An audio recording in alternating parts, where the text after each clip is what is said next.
Hello students, this is Dr. S.R. Dandavte. I welcome you to the 6th video on semiconductor physics. In this video, we will be talking about characteristics of solar cell, followed by merits, demerits and its uses.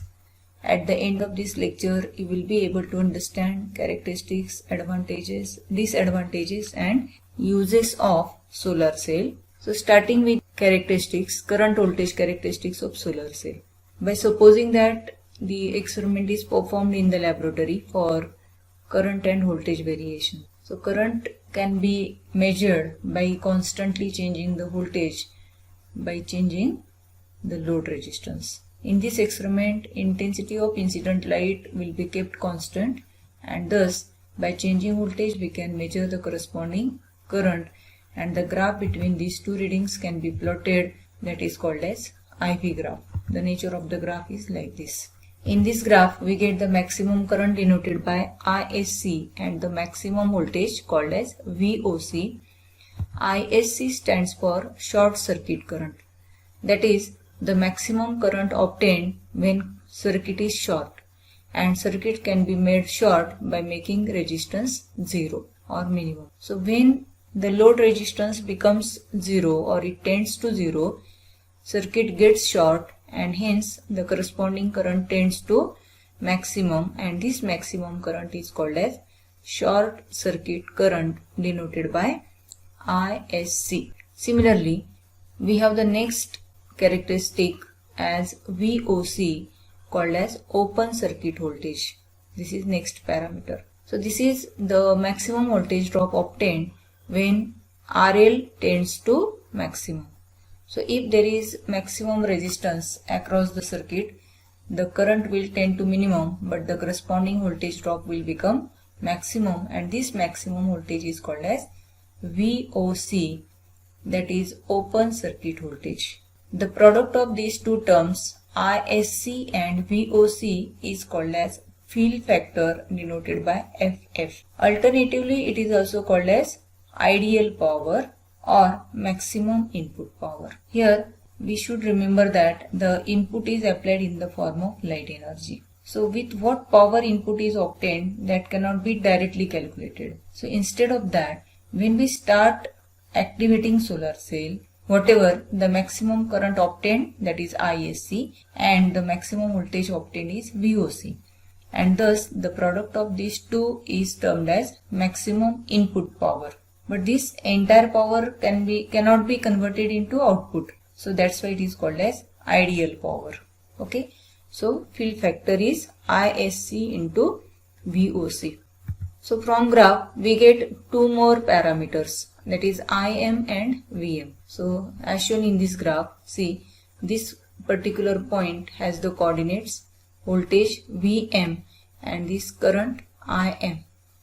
So on this graph, this single point has the coordinates for current and voltage which are maximum at a time. Otherwise, at other points, if we consider in this region, though current is large, corresponding voltage is less.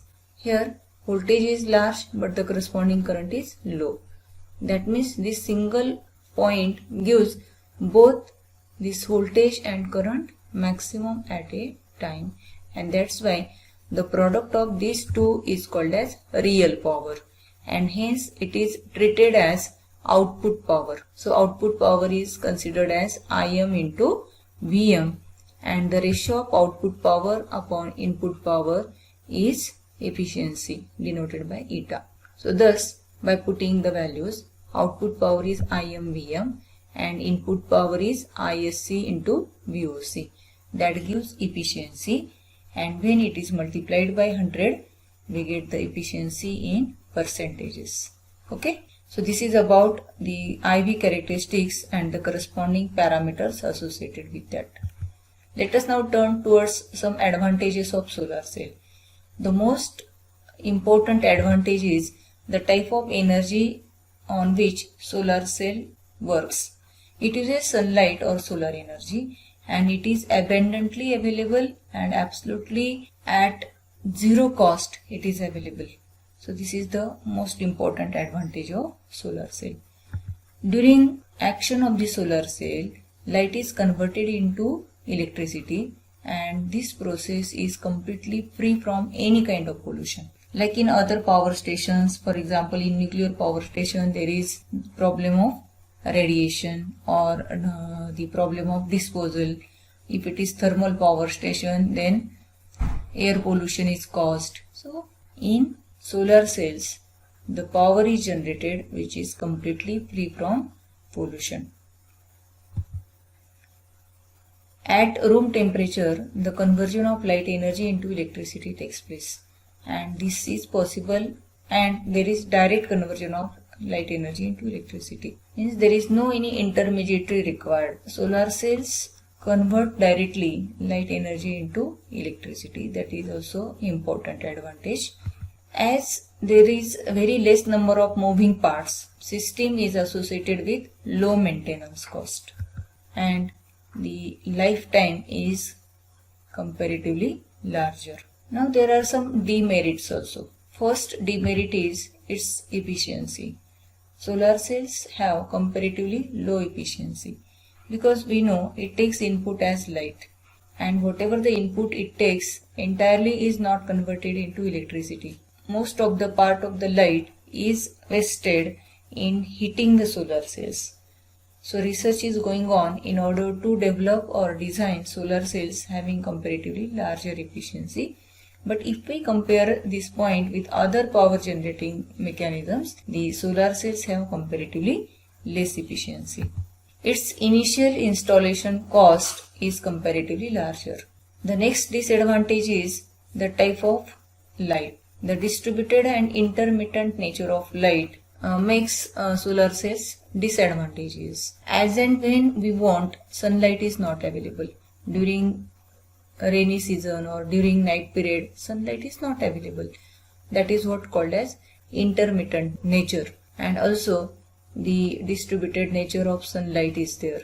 The next is human failure to develop storage mechanism having large capacity. These are few of the demerits of solar cells. Let us now discuss about few selected uses of solar cells. Main purpose of the solar cell is to produce power, and hence it functions as power sources in different satellites. Not only that, the solar cells are used to recharge batteries in satellite communication. At remote telephone amplifiers, solar cells functions as power provider.